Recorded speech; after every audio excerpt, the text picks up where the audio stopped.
बाहर के होटलों की चाय देखें, उनमें इतनी मोटी झाग की लेयर होगी।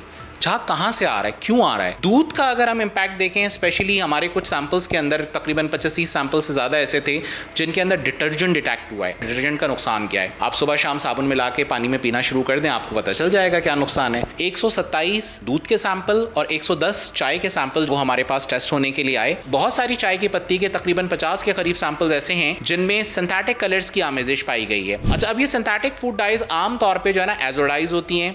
ये फूड ग्रेड भी हो सकती है, नॉन फूड ग्रेड भी हो सकती हैं। फूड ग्रेड की तादाद बहुत कम है। मोस्टली जितनी भी एजोडाइज हैं, these are all carcinogenic in nature, यानी कि कैंसर पैदा करने की सलाहियत रखती हैं। उसके अलावा मैदे के अंदर जो है वो जख्म पैदा करने की सलाहियत रखती हैं। इसमें फिलर्स यानी आयरन जो है वो फिलिंग भी मिलाई जाती है। इसके अंदर जो है वो मुख्तलिफ किस्म के कलर भी जो है वो मिलाए जाते हैं। सूखी हुई संभाल हुई पत्ती भी दोबारा से मिला दी जाती है।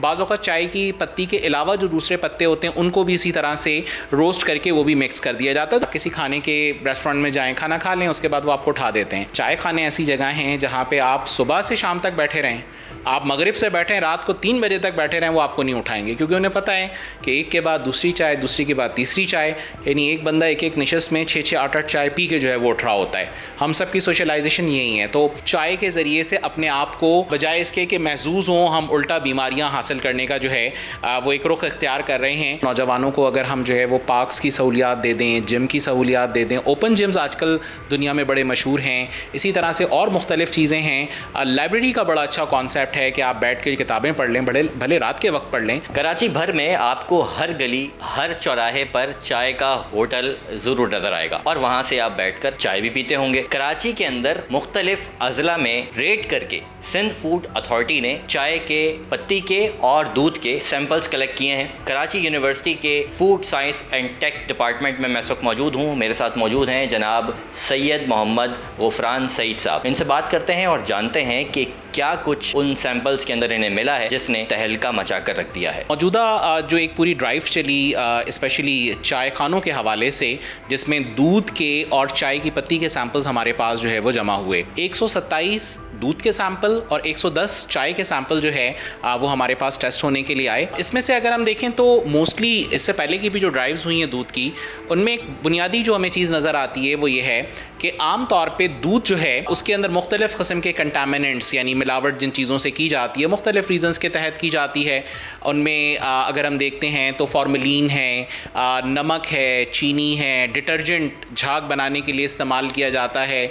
उसके अलावा क्वाटनरी अमोनियम सॉल्ट्स होते हैं, बेकिंग सोडा या समटाइम्स खाने का सोडा भी जो है वो डाला जाता है। चाय की पत्ती पाकिस्तान में यानी चाय बेसिकली प्रोड्यूस नहीं होती, this is imported item. 100% imported item Pakistan में इम्पोर्ट होता है और बहुत ज़्यादा इस्तेमाल है चाय का। अब जाहिर सी बात है कि जब एक चीज़ इम्पोर्ट हो रही है, कॉस्ट भी ज़्यादा है, तो रिडक्शन ऑफ कॉस्ट के लिए बहुत सारे काम किए जाते हैं। इसमें फिलर्स यानी आयरन जो है वो फिलिंग भी मिलाई जाती है। इसके अंदर जो है वो मुख्तलिफ किस्म के कलर भी जो है वो मिलाए जाते हैं। सूखी हुई संभाल हुई पत्ती भी दोबारा से मिला दी जाती है। बाज़ औक़ात चाय की पत्ती के अलावा जो दूसरे पत्ते होते हैं उनको भी इसी तरह से रोस्ट करके वो भी मिक्स कर दिया जाता है। तो बहुत सारी चीज़ें हैं जो चाय की पत्ती में अडल्ट्रेट हो रही होती हैं, मिक्स हो रही होती हैं। मौजूदा ड्राइव के अंदर जो मैंने अभी आपको तादाद बताई, उनमें से अगर हम चाय की पत्ती के हवाले से बात करें तो तकरीबन कोई 50-50 सैंपल्स के अंदर जो है वो इस तरह से कह लें कि पॉलीफेनॉल्स का इशू आया है। पॉलीफेनॉल बेसिकली वो कंपाउंड्स होते हैं जो बड़े इम्पैक्ट देने वाले होते हैं, यानी उसके अंदर कुछ अच्छी वाली जो है वो काम करने की सलाहियतें होती हैं, लेकिन इसकी एक लिमिट है कि 9% से ज़्यादा ना हो। बहुत सारे सैंपल्स 50-60 सैंपल्स ऐसे निकले जिनके अंदर ये मकदार ज़्यादा है। ज़्यादा होने का मतलब ये है कि चाय की पत्ती के अलावा कोई ऐसा दूसरा सोर्स इस्तेमाल किया गया है जो चाय की पत्ती नहीं है। हो सकता है वो कोई और से पत्ते हों, कोई और सी चीज़ हो। और इसी तरह से बहुत सारी चाय की पत्ती के तकरीबन 50 के करीब सैंपल्स ऐसे हैं जिनमें सिंथेटिक कलर्स की आमेजिश पाई गई है। अच्छा, अब ये सिंथेटिक फूड डाइज आम तौर पे जो है ना एजोडाइज होती हैं। ये फूड ग्रेड भी हो सकती हैं, नॉन फूड ग्रेड भी हो सकती हैं। फूड ग्रेड की तादाद बहुत कम है, आम तौर पे महंगी भी होती हैं। तो ज़्यादातर लोग जो इतनी मिलावट का काम कर रहे हो फूड ग्रेड पे नहीं जाते, और ज़्यादातर जो है वो नॉन फूड ग्रेड के ऊपर ही जो है वो जा रहे होते हैं। एजोडाइज का नुकसान क्या है? मोस्टली जितनी भी एजोडाइज हैं these are all carcinogenic in nature, यानी कि कैंसर पैदा करने की सलाहियत रखती हैं। उसके अलावा मैदे के अंदर जो है वो ज़ख़म पैदा करने की सलाहियत रखती हैं। इसका ज़्यादा इस्तेमाल जो है मुख्तलिफ़ किस्म की जो है बीमारियों का सबब बन रहा होता है। बच्चों के अंदर स्पेशली जो है ADHD की डिजीज़ जो है वो सिंथेटिक फूड डाइट से होने के चांसेस होते हैं। दूध का अगर हम इम्पैक्ट देखें, स्पेशली हमारे कुछ सैम्पल्स के अंदर तकरीबन 25-30 सैम्पल से ज़्यादा ऐसे थे जिनके अंदर डिटर्जेंट डिटेक्ट हुआ है। डिटर्जेंट का मकसद क्या होता है? अब आमतौर पर आप देखें घर में जब आप चाय बनाते हैं, चाहे दूध पत्ती बना लें, सादी बना लें, ब्लैक टी बना लें, इनमें से किसी चाय के अंदर झाग नहीं पैदा होगा। आप चाहे ऊपर से डाल लें, नीचे से डाल, जैसे भी आप रखें, दूध में झाग यानी चाय में झाग नहीं आएगा। लेकिन आप जितनी भी बाहर के होटलों की चाय देखें उनमें इतनी मोटी झाग की लेयर होगी। झाग कहाँ से आ रहा है, क्यों आ रहा है? बेसिकली डिटर्जेंट जो होता है, यानी जो घरों में सफाई के लिए भी इस्तेमाल होता है, उसको आप देखें पानी में डालें बहुत ज़्यादा झाग बनना शुरू हो जाता है। तो आमतौर पे डिटर्जेंट का इम्पैक्ट ये होता है कि वो चाय के अंदर लुक बड़ी अच्छी क्रिएट करता है, झाग आया हुआ होता है, फ्रॉथीनेस क्रिएट करता है। तो ये वो सारी चीज़ें हैं जो प्रॉब्लम करती हैं। अच्छा, डिटर्जेंट का नुकसान क्या है? आप सुबह शाम साबुन मिला के पानी में पीना शुरू कर दें, आपको पता चल जाएगा क्या नुकसान है। बेसिकली ये जाके पूरी आंतों को डिस्टर्ब करता है, डाइजेस्टिव मैकेनिज्म को जो है बर्बाद करता है। और अगर ये सलाहियत कर जाता है हमारे जिस्म के अंदर तो इससे ट्यूमर और कैंसर होने के चांसेस जो है बहुत ज़्यादा होते हैं। मसला ये है कि सिर्फ डिटर्जेंट का इशू नहीं है। अभी वाले में फॉर्मेलिन तो नहीं निकला, लेकिन बाकी चीज़ें निकली हैं, जैसे नमक भी आया है, कुछ सॉल्ट्स भी इसके अंदर जो है वो निकले हैं, सोडा भी निकला है, यानी कि कार्बोनेट्स भी इसके अंदर जो है वो निकल के आए हैं। ये बेसिकली जो है वो दूध की पीएच को कंट्रोल करने के लिए होते हैं, क्योंकि दूध जो है जब फटता है, एसिडिक साइड पे जाता है तो बहुत जल्दी फट जाता है। तो उसके लिए कार्बोनेट मिलाया जाता है जिससे इसकी पीएच थोड़ी सी हाई रहती है।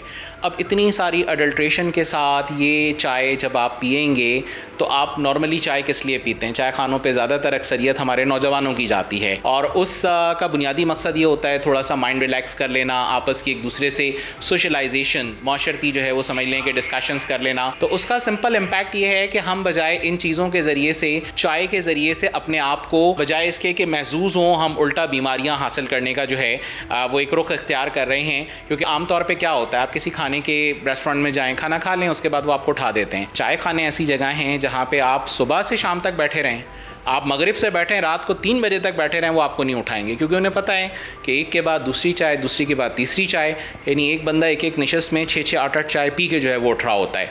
हम सब की सोशलाइजेशन यही है। तो चाय पीने के बाद आप देखें समटाइम्स नींद नहीं आती, स्पेशली जो बाहर की चाय होती है। ऐसा भी होता है कि आपको एसिडिटी होने लगती है, भूख नहीं लगती है।